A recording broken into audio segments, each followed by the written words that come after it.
খোদা আচ্ছা ফলোয়ার যদি 1 লাখের উপর, আমার আইডিটা তো নতুন, কিন্তু তাড়াতাড়ি যদি ফলোয়ার বাইরে 1 লাখের উপর হয়ে যায় তাহলে আইডিটা ভেরিফিকেট হয়ে যাবে। আমার আইডি ভেরিফিকেট হয়ে গেলে কি কি কি যে হইব এটা তোমরা আমি কি করে বুঝাবো? আচ্ছা শোনো, ভেরিফিকেট হয়ে গেলে যেটা হইব সেটা হচ্ছে সম্মান বাইরে যাবো আবার। আর টাকা পড়তে চাই কি সম্মানের দাম বেশি না? আর আমার আইডিটা যদি এই যে মানুষজন ফলো দিয়ে দিয়ে যদি ফলোয়ার বাড়াইয়ে দেয় 1 লাখের উপরে, তাহলে আমার আইডি যদি ভেরিফিকেট হয়ে যায় তাহলে আমার সম্মান অনেক বাইরে যাবে, বুঝছো? এবার ঠিক আছে, ও যা টাকা চাই ওরে দিয়ে দাও। হ্যাঁ ঠিক আছে, আমি ভালো আছি। আচ্ছা আচ্ছা, খোদা হাফেজ আম্মা। আচ্ছা আমরা বাসে নিলাম তারপর বলো। মাইমা হ্যাঁ যে কারো জিজ্ঞেস করবি ওকে যে মজুর বাকুলের বাড়িটা কোন দিকে, দেখাই দেবো, যাবি গিয়ে রুমালটা বাইরে চলে যাবি। আর এটা বেকায়দা হয়ে যাবে ভাই। আমি যদি নাইমাই জিজ্ঞেস করি যে ইয়ের মজদুর বাকুলার কি বলে কদবেল গাছটার ওই ওটা রুমাল বাঁধতে হবে, তাহলে তো জেনে যাবে যে আমি প্রেম শক্ত করার জন্য যাচ্ছি। যে তোর জন্য জরুরি কোনটা, তোর প্রেম শক্ত করাটা জরুরি না কে কি ভাবলো সেই ভাবনাটা জরুরি, কোনটা? সেটা ঠিক। আচ্ছা ঠিক আছে, আজকে যে আমি রুমাল বেঁধে আসবো। যা। তারপরে রুমাল না বাইরে যদি অন্য একটা জিনিস ভাবতে পারিস তাহলে কিন্তু বেস্ট হবে। কি? রিনার ওনার থেকে একটু কাপড় নিয়ে গিয়ে বাইরে দিয়ে আসলে কিন্তু একদম বেস্ট। আর রিনার যদি সাথে নিয়ে যেতে পারিস পুরাই পজিটিভ রেজাল্ট পাবি। তোদের প্রেম সারা জীবনের জন্য একেবারে ফেভিকলের আঠার মতো জোরে লেগে যাবে। স্টিল ব্যাপারটা কিন্তু লাগাই না। তোমার গ্রুপের মায়া তুমি জানো না কেমন ও ম্যানেজ করে গুটি। আচ্ছা ঠিক আছে, কথা বলে ঠিক আছে। দেখ আর ওই 1 ঘন্টা নাটকটা 7 দিনের বেশি কিন্তু সময় নিস না, সব কিছু লও। তুই যদি দেরি করিস তাহলে পুরোই ফাঁসে যাবে। আমার একটা কথা স্ট্রেট আনসার করবা। কি? তুমি কি ভিউয়ারের নাটক চাও না নর্মাল নাটক চাও? এটা ভালো নাটক চাও কোনটা? মানে আমার কথা হচ্ছে যদি ভিউয়ারের নাটক চাও তাহলে আমার সাথে ডায়লগ পাবা না। তুমি সব আর্টিস্ট ভাবে নিবা, প্রচুর কথা বলতে পারে, ক্যামেরা দিবা রোল দিয়ে চুপচাপ দাঁড়া থাকবা, চাটা খাইলা ঘুরলা ফিরলা আড্ডা মাড্ডা মারলা, ওরা কথাবার্তা বলতেছে, ফান টান হবে, যা ফান হবে হবে, বাস গেল। আমি পারবো না ওইসব। কি চাও আমার ক্লিয়ার করে বলো। আচ্ছা তো কি চাই না, ভিউটাও তো দরকার, আবার গল্প তো। আমি কন্টেন্ট দিব। ঠিক আছে, আর তুই আগে দে দে, তারপরে যদি কোনো জায়গায় মনে হয় একটু কারেকশন দরকার সেটা একটু করে দিস। তুই গল্পটা গেলে 7 দিন কিন্তু মামুর বাড়িতে 7 দিন। কার বাড়িতে? মামুর বাড়িতে 7 দিন। কে যাবে? মানে ভিউওয়ালা গল্প। মামার বাড়িতে যাবে, কে যাবে? আর হিরো যাবে না হিরোইন যাবে? হিরো যাবে। শিখালো গিয়া মামার সাথে কাহিনী হবে। তো মনে করো নামের সাথে তো মনে করো যে থামনেল তুমি দিবা মামুর বাড়িতে 7 দিন, শুনলেই তো শালার সেরকম অবস্থা। মানে 7 দিনের মধ্যে ক্যারেক্টার কয়জন? যদি যে ওই টাইপের আর্টিস্ট হয় 2 জন হইলে হবে। 2 জন, বেশি করিস না ভাই। আর 2-1 জন যা থাকবে তারা যদি অ্যাসিস্ট্যান্ট যারা আছে ওকে দাঁড় করে দেবো, কিন্তু আমি কিন্তু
দেশান্তরে বেরিয়ে পড়েছি।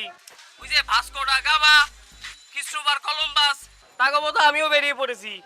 এই কেন, তুই কি কোনো দেশ কিংবা মহাদেশ আবিষ্কার করতে যাচ্ছিস নাকি? হ্যাঁ, নাকি অ্যান্টার্কটিক আবিষ্কার করতে চাস তুই? শোন, ফালতু টক করিস রে।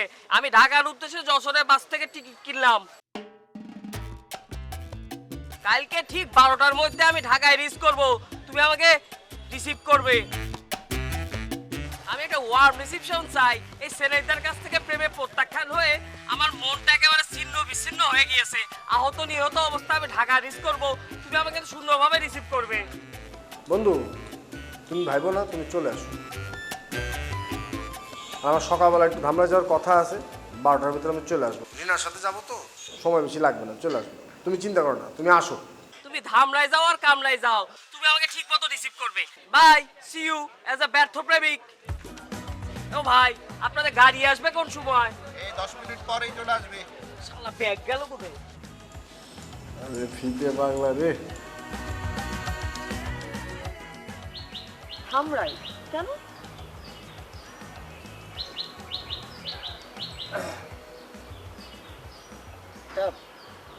তাবিজ লাগাতো। তাবিজ তাবিজ করতে হবে কেন? মানে কি এই বুদ্ধিটা দিল কে? না না, মানে বিষয়টা তাবিজ ঠিক না। ধামরাইতে একটা বট গাছ আছে, তো সেই বট গাছে তোমার ওড়না অথবা রুমালের একটা টুকরো বেঁধে আসতে হবে। মাল বা ওনার এক টুকরা, তাতে কি হবে? কি তোমার আমার প্রেম ফেভিকলের মতো চোরা লেগে থাকবে। তোমার মাথা হবে ঠান্ডা। এই যে কথায় কথায় তুমি আমাকে প্যারা দাও, সেটা বন্ধ হবে। তোমার আমার প্রেমে ঠান্ডা হিমেল হাওয়ার পরশ বইবে। এই যুগের ছেলে তুমি? এই সেঞ্চুরিতে বিলং করো? আমার তো ভাবতেই অবাক লাগছে। তার মধ্যে তুমি নাকি আবার নাট্যকার। এই থটস নিয়ে কিভাবে নাটক রচনা করবে তুমি? আমার তো মাথায় কিছু আসছে না। এই বুদ্ধিটা কে দিছে? নাম বলো তার। তারে দেখার আমার খুব শখ হয়েছে, নাম বলো। আরে এটা তো কে? না, মানে কি? মানে এই তরিকা অবলম্বন করে অনেক কাপলের অনেক উপকার হয়েছে। জাস্ট আমার এই একটা রিকোয়েস্ট তুমি রাখো। আমি সিরিয়াল লেখা শুরু করেছি তো, তোমার মাথাটা এই মুহূর্তে ঠান্ডা রাখা খুব জরুরি, খুব জরুরি। মানে তোমার হেড কুল তো আমার হেড কুল, লেখা হবে ওয়ান্ডারফুল। ওকে, মাথা ঠান্ডা রাখা যেহেতু জরুরি, ওকে ফাইন, আমরা তাহলে যাচ্ছি ধামরায়। যাচ্ছি। আমার তো ট্রাভেল করতে ভালোই লাগে, সমস্যা নেই। সাথে করে কি নিতে হবে? রুমাল বা ওড়নার একটা অংশ, তাই তো? তুমি তো রুমাল ইউজ করো না, ওড়না ইউজ করো, ওড়নার একটা টুকরো নেই হবে। ওকে।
মজনু ভাই, মজনু ভাই,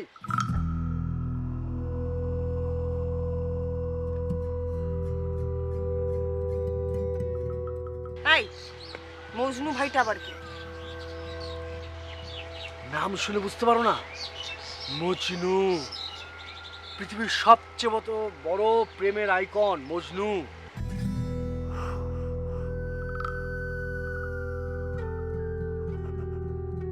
তুমি না। আরে সত্যি। আপনারা কারা? মজনু ভাই, আমরা ঢাকা থেকে এসেছি, খুব আশা নিয়ে এসেছি মজনু ভাই। আপনার কেরামতির কথা শুনে এসেছি, অনেক কিছু জেনে শুনে আমরা এসেছি। আমার আবার কিসের কেরামতি? মিশা কথা কনকে? আমি এমন একটা মাইয়ার সাথে ভাব করছিলাম, আসলে তার ভাবের যোগ্য আমি ছিলাম না। তিনি মারফতি গান করতেন, আহ কি যে মিষ্টি ছিল তার কণ্ঠ। আসছিলাম তার দলে গান করবার, ভাব জমে উঠল। তিনিই প্রথম সাড়া দিছিল, আমি তো তিনার সারায় বেহুশ। আমার শুধু বলতেন, আমারে বাইন্দা রাখো গাতক, যাতে আমার মন ছুঁইটা না যায়। কিন্তু আমি তারে বাইন্দা রাখতে পারি নাই, তার মন ছুঁইটা গেছে। নয়া গাতকের সাথে আসর হওয়ার পর তিনি আমার এই বট গাছের চারাটা দিয়ে বলছিল, গাতক উঠানের যেই কোনো জায়গায় এই গাছটা তুমি পুঁতা রাখো, তুমি আমারে সব সময় পাবা এই গাছের ভিতরে। হ্যাঁ, কি বলেন আপনি? তাকে এটার ভেতরে পান? হ্যাঁ পাই, রোজ পাই, 24 ঘন্টা পাই। যাক সে কথা, নুমাল আনছেন না অন্য টুকরা আনছেন? ও না, ও না, ও না, ও না। যান, দুইজন মিল্লা টাইট কইরা একসাথে বাইন্দা আসেন, যান।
কন্যার টুকরা বান্ধনের সময় আমার পাগলি আপনাকে দুজনের মাথার উপরে হাত রাখছে। আমি দেখছি জিগার 18 জোড়া হয়ে গেছে আপনাকে।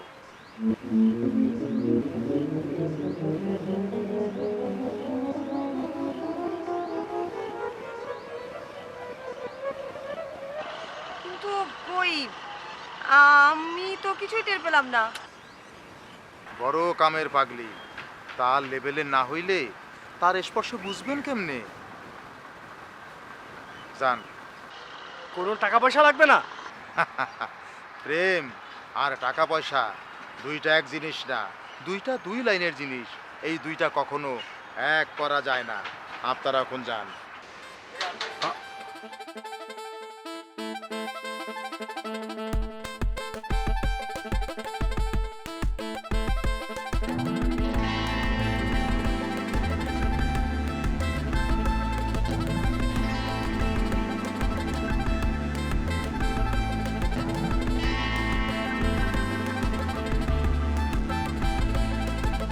বুকের জমানো ব্যথা, কান্না নোনা জলে, ঢেউ বাগে চোখের নদীতে। ওরে রাত ধরে চলে গেছো দূরে, পারি না কিছু বোঝাতে। ও পিয়া, ও পিয়া, তুমি কোথায়? তুই একটা কাজ করেছিস, আমি তো বললাম যে 12টা গাইতে রওনা দিচ্ছি, আর এসে দেখে বড় নেই ছোটও নেই, দুটো বলের একটাও নেই। সরি বন্ধু, আমি একদম ভুলে গেছি, তুই যে আসবি এটা আমি ভুলে গেছি বন্ধু। এটা কোনো ঘটনাই না। অবসরে মাল ঢাকা আসতে বলে ঢাকার রংসুম থেকে সুদ ঝলসায় যায়, তখন অবসরে বন্ধু কথা কেউ খেয়ালই রাখে না, কিসের ভাত তার কিসের কি। ছি বন্ধু এভাবে বলিস না, আমি কি অন্যদের মতো নাকি? ভুল তো হতেই পারে। এটা কোনো ঘটনাই না, এখন দরজা খোল, ভিতরে যাবো। বন্ধু সরি, আমি তো চাবি নিয়ে যেতে ভুলে গেছি। তো বড় ভাই না আসা পর্যন্ত আমাদের বাইরেই থাকা লাগবে। বড় ভাই আসলে আমরা ঢুকতে পারবো। বড় ভাই রাত বেশি করে না, চলে আসবে। এটা কোনো কাজ করেছিস তুই? চাবি না নিয়ে তুই কোন আক্কেলে বাইরে গেছিস? এদিকে পেটের মধ্যে ইঁদুর বুকটার মারছে খুদ, তল পেটে হিসু ধরে পেট ফুলে গেছে। ঢাকায় এসে তো তার তো সব ছিঁড়ে গেছে মনে হচ্ছে। কি করব বল বন্ধু, এমন তোর রূপে আসি না, তার তো না ছিল কোনো উপায়ই নেই। তোর উপরে রাখছি কি না, রিনার কথা বলছিস? তাছাড়া আর কার কথা বলবো? রিনার দৌড়ানি তো দিশেহারা বন্ধু আমি। মেয়েরা হচ্ছে বিশ্বের সবচেয়ে উৎকৃষ্ট মানে দৌড় প্রশিক্ষক। ছেলেদের বাগে পেলে একদম দৌড় উপরে রাখে। তুই স্নিগ্ধার কথা বলতেছিস বার্তা? ছেলেটা ছাড়া আমার কে আছে বন্ধু? এই ছেলেটার পিছনে তো 4 বছর ধরে ঘুরতি ঘুরতি আমার অবস্থা একদম কালা মোবিলের মতো হয়ে গেছি রে। আরে বার্তা, যার পিছনে তুই ঘুরতেছিস 7টা বছর ধরে, তার নামটা ঠিক মতো উচ্চারণ করতে না পারলে তোর জীবন তো মোবিলের মতোই হবি। যার নাম স্নিগ্ধা, তার নাম তুই বলিস স্নিগ্ধা। এই জন্য তো আমি সুইসাইড নিতে চাচ্ছি, কিন্তু ছেলেটা আমার লাস্ট রিকোয়েস্ট রাখিচ্ছে না। না না, তুই বেশি বেশি করতেছিস বন্ধু। সুইসাইড কেন করবি? আবার তার জন্য তোর স্নিগ্ধার পায়জামার ফিতা কেন লাগবি তোর? জীবনে যারে পালাম না, মরণের সময় তার পাঁচবার ফিতে দিয়ে সুইসাইড করবো, এই সামনে ইচ্ছা কি পূরণ হবে না? যাই হোক, সেসব কথা আবার বড় ভাইরা বলিস না। আমার মান সম্মান তাহলে আর কিছুই থাকবি না। সরি বন্ধু, তোমার বড় ভাই দেশে একজন নাম করা নাট্যকার, তার কাছে আমার জীবন হিস্ট্রি না বলে আমি থাকতে পারবো না। সত্য গোপনে সম্মান বাঁচে না, সম্মান বাড়ে সত্য প্রকাশে। মা তুই ভাইয়ের কাছে আমার প্রেসিসটা পাঞ্চার করতে আসছিস, তাই তো?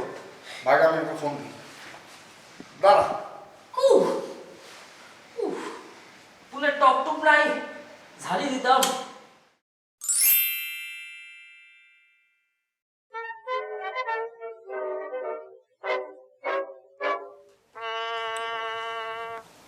বড় ভাই, ভাগ্য জিনিসটা কি যদি একটু বুঝিয়ে বলতে? ভাগ্য জিনিসটা হচ্ছে, ধর বাসের ধাক্কায় একটা লোক অ্যাক্সিডেন্ট করে মারা গেল, হ্যাঁ, এবং ওনার মৃত্যুর পর ওনার পরিবার 50 লক্ষ টাকা ক্ষতিপূরণ হিসেবে পেল। এটাই হচ্ছে ভাগ্য। এটা মানতে পারলাম না। যে মারা গেল তার লাভ কি? আচ্ছা, তাহলে ধর এক বিশাল ধনী সম্পত্তিওয়ালা মানুষ মারা গেল, কিছুদিন পর তুই একটা চিঠি পেলি, এবং সেই চিঠিতে লেখা আছে যে ওই ভদ্রলোক মারা যাওয়ার আগে তার সমস্ত সয় সম্পত্তি, টাকা পয়সা যা ছিল সব তোর নামে লিখে দিয়ে গেছে। বোঝা গেছে? এটা কিন্তু বেশি বেশি হয়ে গেল। সহজ কিছু বলেন না। আচ্ছা আচ্ছা, সহজ না? আচ্ছা ধর তুই বিরোধী দল থেকে নির্বাচন করে এমপি নির্বাচিত হলি, হ্যাঁ, এবং সরকারি দল থেকে মন্ত্রিত্বের অফার পেলি, এবং সমস্ত ট্রাফিক আইন কানুন ভায়োলেট করে উল্টা দিক দিয়ে গাড়ি চালিয়ে ঘুরে বেড়াতে শুরু করে দিলি। ব্যাস। এর ভিতরে প্লিজ আপনি রাজনীতি টেনেন না, সিম্পল কিছু বলেন তো। সিম্পল কিছু না? আচ্ছা আচ্ছা ধর 10 তলা একটা বিল্ডিংয়ের ছাদে তুই একটা মেয়েকে প্রেমের প্রস্তাব দিলি, তো সেটা শুনে মেয়েটা বললো যে আচ্ছা ঠিক আছে, তোমার এই প্রস্তাব আমি অ্যাকসেপ্ট করতে পারি যদি তুমি 10 তলা থেকে লাফ দিয়ে বেঁচে থাকো, এবং তুই বেঁচে গেলি। এটা জোশ, এটা জোশ না? এটা জোশ। আচ্ছা, বড় ভাই আমি পরিষ্কার ভাগ্য কি জিনিস বুঝে গেলি না? তাহলে এবার দুর্ভাগ্য কি সেটা একটু শুনে রাখ। মানে তুই ওই 10 তলা থেকে লাফ দিয়ে যে তুই বেঁচে গেলি, মানে আসলে ওই সময় নিচ দিয়ে একটা তুলা ভর্তি ট্রাক যাচ্ছিল, তুই তুলার উপরে পড়ে গেছিস, এই জন্য তুই বেঁচে গেলি। কিন্তু কিছু দূর যাওয়ার পর পুলিশ ট্রাকটাকে তল্লাশি করলো এবং দেখা গেল যে ওই ট্রাকের মধ্যে প্রচুর মাদক দ্রব্য রয়েছে, এবং মাদক পাচারের অভিযোগে তার তোকে প্রথমে অ্যারেস্ট করলো, তারপরে তোর ক্রস ফায়ার দিয়ে দিল তোকে।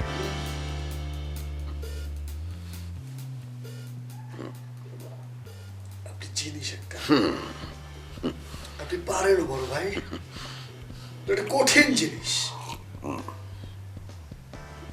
কঠিন জিনিস।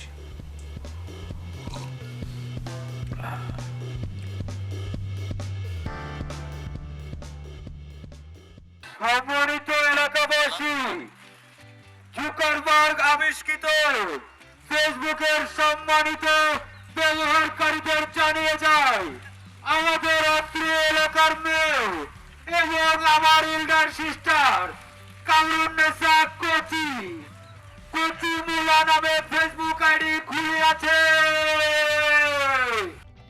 তোমার আউডিট ধরে বলো, তুমি এটি অফ করো। তোমার ফেসবুক খুললে আমি তো কি বড় একটা গুনাহ করেছি আমি বুঝতাছি না। বলো তোমার আউডিট ধরে বলো অফ করো, বলো এটা বাদ দাও। তুই খুবই খারাপ করেছিস কাজটা। তুই চাকরি কোনো সমস্যা নেই, সেটা আমাকে তুই বলবি না? এটা কোনো ঘটনাই না, কাকে সরি বলতে হবে বলো, আমি বলে দিই সরি। চুপ করে থাক।